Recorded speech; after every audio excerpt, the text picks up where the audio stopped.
Vo svojich 60 rokoch je dvojnásobným mistrom Universe a trojnásobným majstrom sveta. Po 4 druhých miestach sa konečne dočkal aj titulu majstra Európy. Je to jednoducho bomba. A v tomto prípade to nie je klišé, pretože reč je o košickom kulturistovi Jozefovi Bombovi.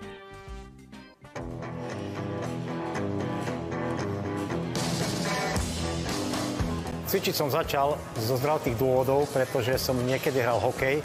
Mal som úraz kolena, roztrsal mi krížový väz a doktori mi odporúčali, aby som po liečbe začal intenzívne posilovať hlavne nohy a hlavne to boľavé koleno. Tak tam som sa dostal príklad k činkám.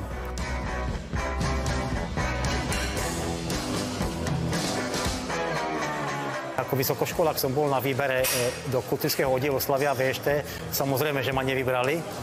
Tak potom som skúšal niekde inde a samozrejme využil som popularitu môjho otca, tak vybavil mi Červenú hviezdu Košice, kde tam som začínal cvičiť. No, že tam som cvičil 3 roky, prišiel tréner a hovorí: zlatý môj, cvičíš tu 3 roky, tak buď súťažiť pôjdeš, alebo potom si cvič doma. A musel som ísť v roku 1986 na prvú súťaž majstrovstva východoslovenského kraja v Revúcej. A tam som obstal na 6. mieste, bol nás v kategórii, nepreženiem aj 20, tak pre mňa to bol veľký úspech.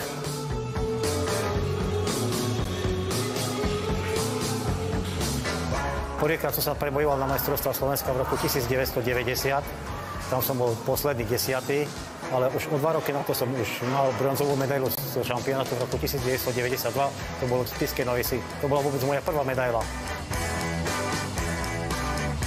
V 2006 som sa zúčastnil prvýkrát na majstrovstvách sveta v Grécku. A tam som vlastne vyhral majstra sveta. Ja som začínal s 80 kilami, 80 kg som mal na prvej súťaži a teraz na poslednej takisto 80 kg. Čiže moja váha nechodí hore-dole. Ja držím si váhu už 40 rokov vlastne súťažnú. Mení sa kvalita svalstva.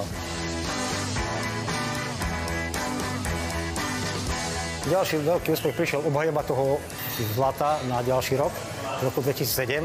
A v roku 2014 som vyhral Mr. Universe. To je niečo troška vyššie ako majstrovstvá sveta. A potom som už prestal súťažiť na tých federáciách a som sa začal sústrediť na... Máš Universe, máš svet, plus ešte Európu. Tak Európu som skúšal 8 krát a stále to bolo 4 krát druhé miesto, potom 4., 5., 6. A tohto roku, čo som vôbec ani neplánoval ísť na preteky, pretože mám plánovanú operáciu kolena. A si hovorím, no, keď operácia to pôjde dobre, možno skončím, tak skúsim tú Európu. Bola to v Španielsku a vyšlo to. Pán Bomba sa chystá v novembri aj na majstrovstvá sveta do Talianska, tak nám už z tejto pozície nezostáva nič iné, len povedať, že držíme prsty.